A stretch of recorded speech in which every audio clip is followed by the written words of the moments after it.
Hello students. आज बात करेंगे द टू फैक्टर थ्योरी की, जो कि फ्रेडरिक हर्ट्ज़बर्ग ने दी है। In 1959 Frederick Herzberg, a behavioral scientist, proposed a two factor theory और द मोटिवेटर हाइजीन थ्योरी।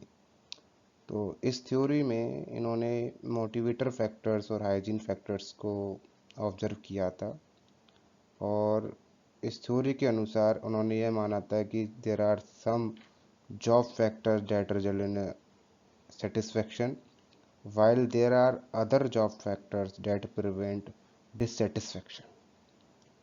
कुछ ऐसे फैक्टर्स जो कि सेटिस्फाइड करते हैं और कुछ ऐसे फैक्टर्स जो कि डिससेटिस्फैक्शन मतलब असंतुष्ट होने से रोकते हैं। जहां असंतुष्ट होने से रोकते हैं तो जरूरी नहीं है कि संतुष्टि मिली जाए। तो इसी को प्रपोज करते हुए उन्होंने बताया कि according to Hertzberg, the opposite of satisfaction is no satisfaction, and the opposite of dissatisfaction is no dissatisfaction। अब मान लेते हैं कि मैं मोटिवेटेड हूँ। अब मैं मोटिवेटेड हूँ और कभी कभी कोई स्टेज में मैं अपने आप को मोटिवेटेड फील नहीं करता हूँ, तो इसका मतलब यह तो है नहीं कि मैं डिमोटिवेटेड हूँ। एक न्यूट्रल स्टेज भी हो सकती है। तो इसीलिए इन्होंने सेटिस्फैक्शन बताया। सेटिस्फैक्शन मिल रहा है, आप संतुष्ट हो रहे हो, तो कहीं कहीं ऐसी भी जगह होगी कि आप असंतुष्ट नहीं होगे, पर आप संतुष्ट भी नहीं होगे। ठीक है, तो चलो ये थोड़ा सा कंफ्यूजिंग हो जाएगा आपके लिए, आगे फिर देखते हैं। हाँ, तो हम बात करते हैं मोटिवेटर्स और हाइजीन फैक्टर्स की। तो इसमें हाइजीन फैक्टर्स फर्स्ट हम बात करेंगे इसकी। तो आपको ऊपर एक इमेज दिख रही होगी, जो कि एक फिगर है जिसमें हाइजीन फैक्टर्स हैं और मोटिवेटर्स दिए गए हैं। तो हाइजीन फैक्टर्स किसी भी ऑर्गेनाइजेशन के द्वारा जो कि है फर्स्ट बेसिक चीज़ है जो कि देनी चाहिए, और वो अगर दी जाती है, प्रॉपर वो फैक्टर्स अप्लाई किए जाते हैं, तो उससे कौन सी स्टेज आएगी? तो उससे नो डिससेटिस्फैक्शन की स्टेज आएगी और डिससेटिस्फैक्शन होगा। ठीक है, अगर हाइजीन फैक्टर्स प्रॉपरली अप्लाई किए जाते हैं तो तो उससे क्या है कि मुझे मोटिवेशन नहीं मिलेगा। ठीक है, मैं उससे सेटिस्फाइड हूँ जरूरी नहीं है। ठीक है, हाँ, उस जगह ऐसी स्थिति आएगी कि मैं असंतुष्ट नहीं होऊंगा, डिससेटिस्फाइड नहीं होऊंगा। अगर अच्छे ढंग से लागू किए जाता है हाइजीन फैक्टर्स, तो मैं नो डिससेटिस्फैक्शन की स्टेज पे आ जाऊंगा, जो कि इधर लेफ्ट पे दिया गया है। और जब ये हाइजीन फैक्टर्स अच्छे से लागू हो गया, तब हम मूव ऑन करेंगे मोटिवेटर्स फैक्टर की तरफ, जहाँ पे नो सेटिस्फैक्शन की स्टेज है। अगर मोटिवेटर्स फैक्टर्स अगर अच्छे ढंग से लागू किए गए तो हम सेटिस्फैक्शन की तरफ बढ़ सकते हैं। तो आए 4 स्टेज है, एक तरीके से आप समझ सकते हैं। पहले डिससेटिस्फैक्शन है, अगर हाइजीन फैक्टर्स अच्छे से नहीं दिए जाएंगे तो हम वो जो एम्प्लॉय है वो असंतुष्ट रहेगा। अब अब हाइजीन फैक्टर अच्छे से हो गए तो वो असंतुष्ट नहीं है। ठीक है, असंतुष्ट नहीं है। ठीक है, नो डिससेटिस्फैक्शन है। और असंतुष्ट नहीं है से मतलब यह नहीं है कि वो संतुष्ट हो गया है। हाँ, पर उसको इन्वायरमेंट अच्छा लग रहा है उस जगह। ठीक है, नो डिस असंतुष्ट नहीं है। ठीक है, नो डिससेटिस्फैक्शन। और वाइल जब ये हाइजीन फैक्टर्स पूरा हो जाता है तो वो नो सेटिस्फेक्शन में चला जाता है, फिर वो सेटिस्फेक्शन की तरफ मूव ऑन करेगा। ठीक है, तो अब हाइजीन फैक्टर्स की बात कर लेते हैं। Hygiene factors are those job factor which are essential for existence of motivation at work place. कि हाइजीन फैक्टर्स जब अच्छे से लागू होगा तो इसी से ही मोटिवेशन बनेगा आगे के लिए। ठीक है, These do not lead to positive satisfaction। और हाँ, जैसे मैंने आपको बताया कि हाइजीन फैक्टर से ज़रूरी नहीं है कि पॉजिटिव सेटिस्फेक्शन लॉन्ग टर्म के लिए हो। ठीक है, और शॉर्ट टर्म के लिए बन सकता है अगर, ठीक है, लेकिन ज़रूरी नहीं है कि वो लॉन्ग टर्म के लिए हो। But in this, if this factors are absent, if this factors are non existent at work place, then they lead to dissatisfaction. ठीक है, तो जैसे कि मैंने बोला कि जे अगर हाइजीन फैक्टर्स अप्लाई नहीं किए जाते हैं प्रॉपरली तो डिससेटिस्फेक्शन की स्टेज हो जाएगी, जो कि हमारे राइट पे इस इमेज में दिया गया है।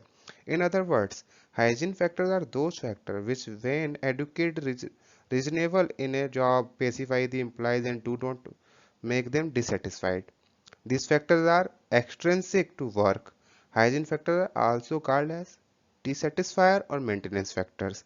तो बेसिकली इस हाइजीन फैक्टर से ही मेंटेनेंस हो रही है, एक जो कि है डिससेटिस्फेक्शन को रोका जा रहा है, as they are required to avoid dissatisfaction. These factors describe the job environment scenario, like policies की बात हो गई, एडमिनिस्ट्रेशन पॉलिसीज की बात हो गई, और उधर की वर्किंग कंडीशन की बात हो गई. ठीक है, तो ये सारी चीज़ें हैं. तो हम इसके आगे नेक्स्ट स्लाइड में बात करते हैं. अब बात कर लेते हैं हाइजीन फैक्टर्स होते क्या हैं. हाइजीन फैक्टर्स में कौन कौन सी चीज़ें आती हैं. तो पहले तो बात आती है पे की. तो आपको जो पे दी जा रही है, द पे और salary structure should be appropriate होनी चाहिए, रीजनेबल होनी चाहिए. It must be equal and competitive to those in the same industry in the same domain.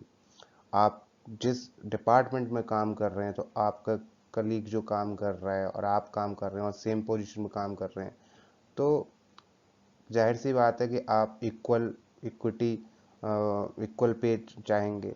ठीक है, इक्विटी की जो पेमेंट की जो थ्योरी है, जो कि जॉन स्टेसी लेके आए हैं, तो उसके बारे में हम बाद में बात करेंगे. तो एक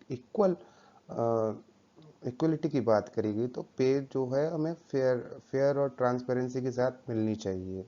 ठीक है, जो कि रीजनेबल होनी चाहिए. कंपनी पॉलिसीज जो है, एडमिनिस्ट्रेटिव पॉलिसीज हैं, ठीक है, तो वो रिजिड नहीं हो, फ्लेक्सिबल इन नेचर होनी चाहिए. फ्रिंज बेनिफिट्स हैं, the employees should be offered health care plans, benefit for the family members, employees health programs, etc.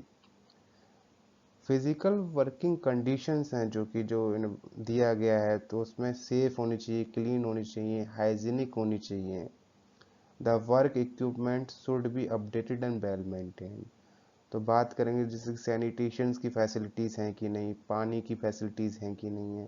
तो ये सारी चीज़ें एक ऑर्गेनाइजेशन में अच्छे से मौजूद होनी चाहिए. स्टेटस की बात करें तो the employees status within the organisation should be familiar and retained.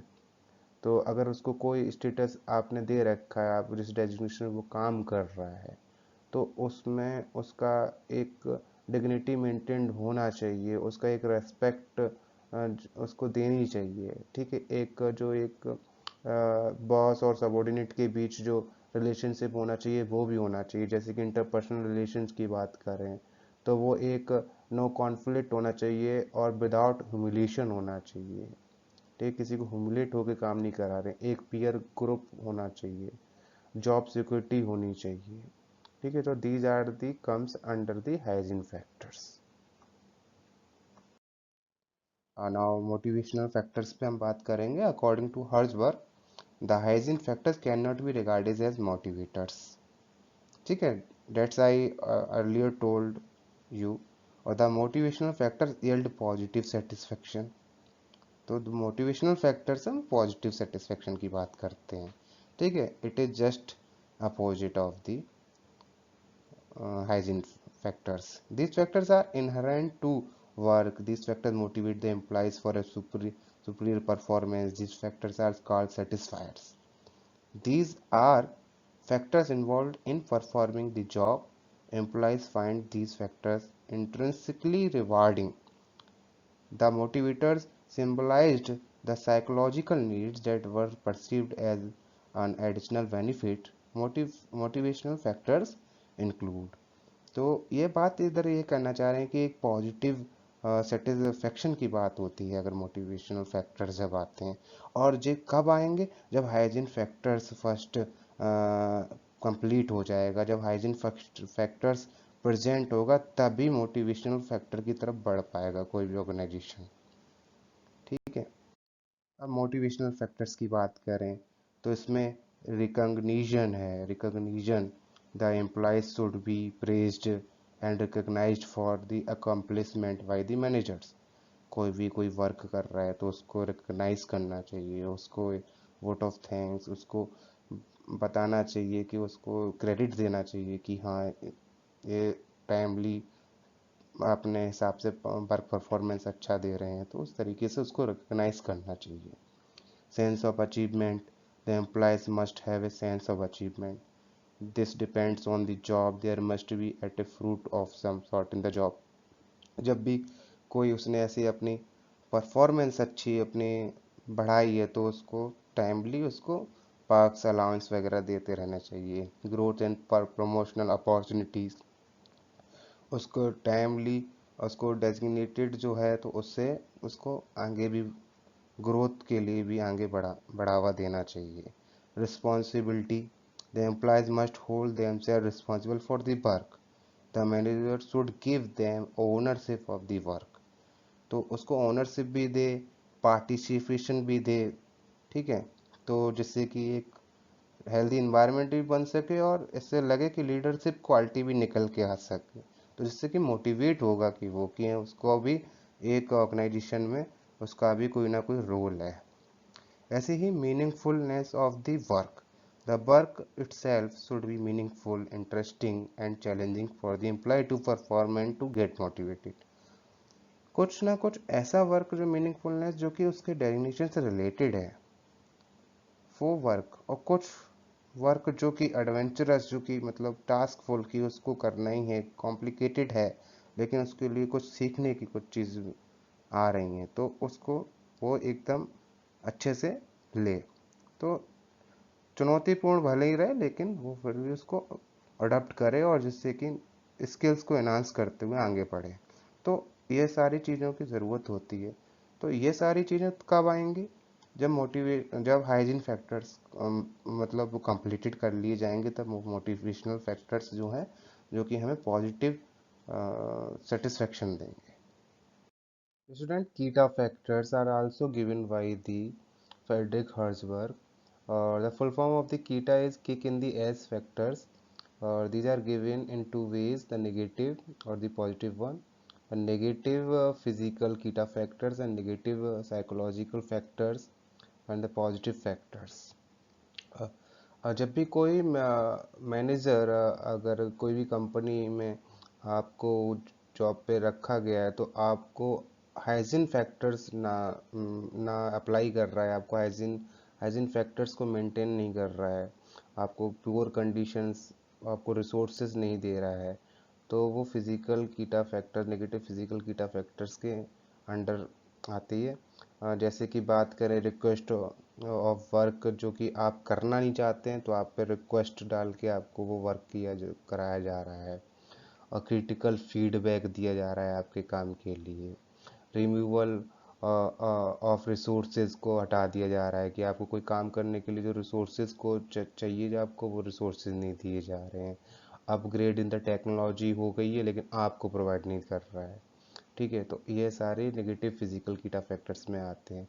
जबकि नेगेटिव साइकोलॉजिकल फैक्टर्स की बात करें, तो गेम प्ले बाय बॉस, कि कॉन्स्पिरेसी चीज़ें हो रही हैं, आपके बारे में बात करी जा रही है, लेकिन आप ही को नहीं पता है, और उस तरीके से आप पे एक स्ट्रेस मेंटेन हो रहा है। कोई भी आप काम कर रहे हैं, तो आपको डिमोटिवेट आप हो रहे हैं, ठीक है। तो इस तरीके से आपको स्ट्रेस हो रहा है, एथिकल डिलेमा की स्थिति आ रही है, तो ये नेगेटिवली साइकोलॉजिकल फैक्टर्स में आते हैं। और बात करेंगे पॉजिटिव फैक्टर्स की, तो जैसे कि अब सैलरी की एडजस्टमेंट की बात हो गई, सैलरी को बढ़ाने की बात हो गई, इंक्रीजमेंट की बात हो गई, वर्किंग कंडीशन को अच्छा देने की बात हो गई, रिफ्रेशमेंट्स हो गए, आपको पर्क्स हो गए, अलाउंसेस हो गई, ये सारी चीज़ें ये पॉजिटिव फैक्टर्स की बात करती हैं।